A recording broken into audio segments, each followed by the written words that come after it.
एक बार की बात है, कोटा राजस्थान में एक लड़की शीतल पढ़ने के लिए जाती है और वहाँ एक हॉस्टल किराए पर ले लेती है। शीतल पढ़ने में बहुत होशियार थी। उसे भूतिया नॉवल और किताबें पढ़ने का भी शौक था। एक दिन शीतल घर में बैठे बैठे अपनी किताब देखने लगती है। अरे यार, ये सब तो वही पुरानी किताबें हैं, मैं क्या करूं, एक भी नई नहीं है। एक काम करती हूँ, कुछ नई किताबें खरीद लेती हूँ। ऐसा कहकर शीतल अपने हॉस्टल से निकलकर बाजार में किताबें ढूंढने लगती है। तभी उसे पुरानी किताबों की एक दुकान दिखाई देती है। अरे वाह, मजा आ गया, पुरानी किताबों की दुकान, यहाँ अक्सर बढ़िया किताबें मिल जाती है, चल कर देखती हूँ। ऐसा कहकर शीतल किताबों की दुकान पर किताबें ढूंढने लगती है। तभी उसकी नजर एक पुरानी किताब पर पड़ती है। किताब के ऊपर भूतों और चुड़ैलों के चेहरे बने होते हैं।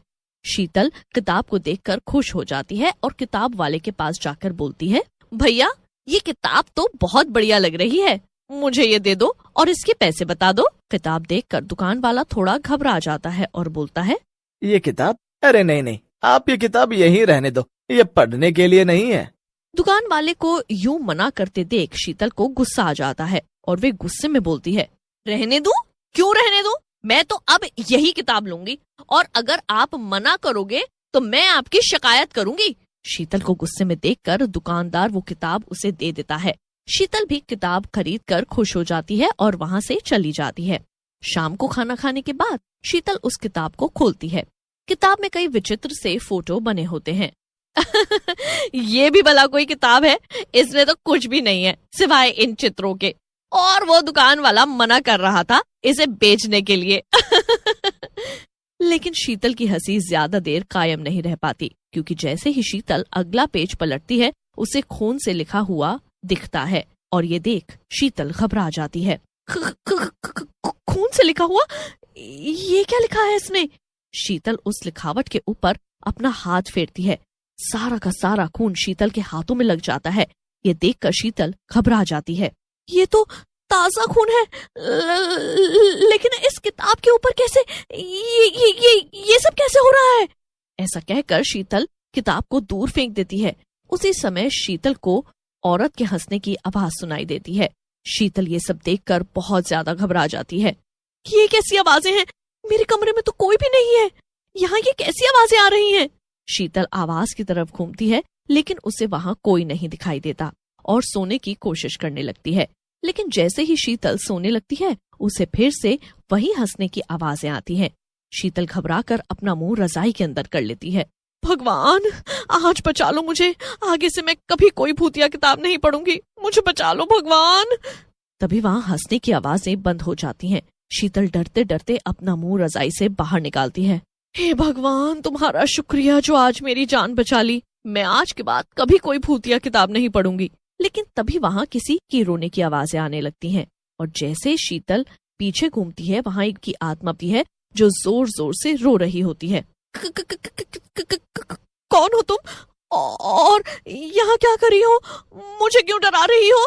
लेकिन तभी वो आत्मा शीतल को अपने पास बुलाने का इशारा करने लगती है और तभी उसकी आंखों से खून टपकने लगता है। ये देखकर शीतल और ज्यादा घबरा जाती है और वहाँ से भागने की कोशिश करती है, लेकिन हड़बड़ाहट में गिर जाती है। मेरे पीछे क्यों पड़ी हो? मैंने क्या बिगाड़ा है तुम्हारा? छोड़ दो मुझे, जाने दो। लेकिन वो आत्मा वहाँ खड़े खड़े हंसती रहती है।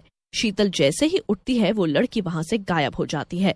शीतल किसी तरह रात का समय निकालती है और अगले दिन हॉस्टल के मालिक वीर सिंह के पास जाती है। वीर सिंह जी, कल रात को अपने कमरे में एक लड़की की आत्मा को देखा, उसकी आंखों से खून टपक रहा था, वो मुझे मारने के लिए आगे बढ़ रही थी, ये सब क्या है? शीतल की बात सुनकर वीर सिंह हंसने लगते हैं और बोलते हैं, शीतल तुम भी कैसी बातें कर रही हो? हमारे हॉस्टल में चुड़ैल और भूत? ये हॉस्टल 3 साल से भी पुराना है और तुम्हारी तरह और भी लड़कियां रहती हैं, उन्हें तो कोई चुड़ैल नहीं दिखाई दी यहाँ पर। लेकिन वीर सिंह जी, मैं सही कह रही हूँ, मैंने सच में एक चुड़ैल देखी है। वो एक छोटी लड़की की आत्मा है, वो मुझे घूर रही थी।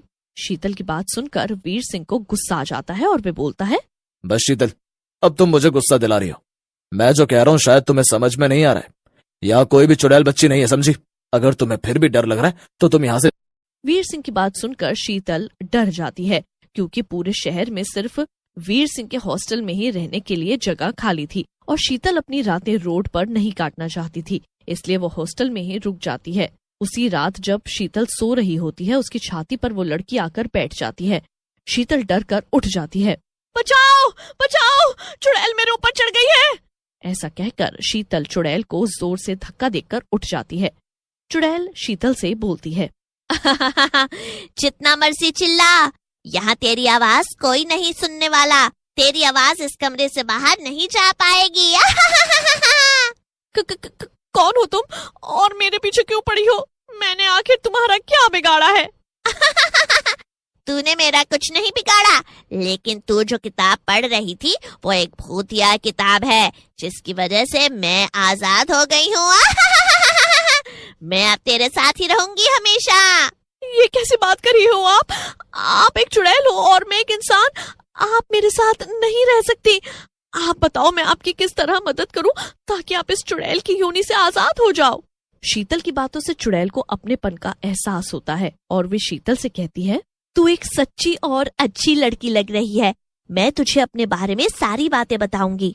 फिर चुड़ैल शीतल को अपने बारे में बताने लगती है। तू जिस हॉस्टल में रह रही है, मैं इस हॉस्टल की असली मालकिन हूँ। वीर सिंह ने मुझसे धोखे से शादी की और मुझे मार डाला और मेरी लाश को इसी हॉस्टल के तहखाने में छुपा दिया और सारी संपत्ति पर अपना कब्जा कर लिया। अब मैं इस वीर सिंह से अपना बदला लेना चाहती हूँ। चुड़ैल की बात सुनकर शीतल कहती है, लेकिन चुड़ैल जी, यहाँ तो और भी लड़कियां रहती हैं, आप मेरे पीछे ही क्यों आई? मैं तेरे पीछे नहीं आई, बल्कि तूने मुझे बुलाया है। जो किताब तू लेकर गई थी उसमें भूतों को बुलाने की विधि थी, जिसे तूने अनजाने में पढ़ लिया और मैं तेरे सामने आ गई। चुड़ैल की बात सुनकर शीतल कहती है, इस दुष्ट वीर सिंह ने आपके साथ बहुत ही गलत किया है। मैं इसको सजा जरूर दिलवाऊंगी। बताओ मुझे क्या करना है? बस मुझे अपना शरीर दे दो कुछ समय के लिए। तुम्हारे शरीर में घुसकर मैं वीर सिंह को मार दूंगी। इससे तुम्हें कोई नुकसान नहीं पहुंचेगा। ठीक है चुड़ैल जी, मैं तैयार हूँ। चलो फिर उस वीर सिंह से बदला लेने।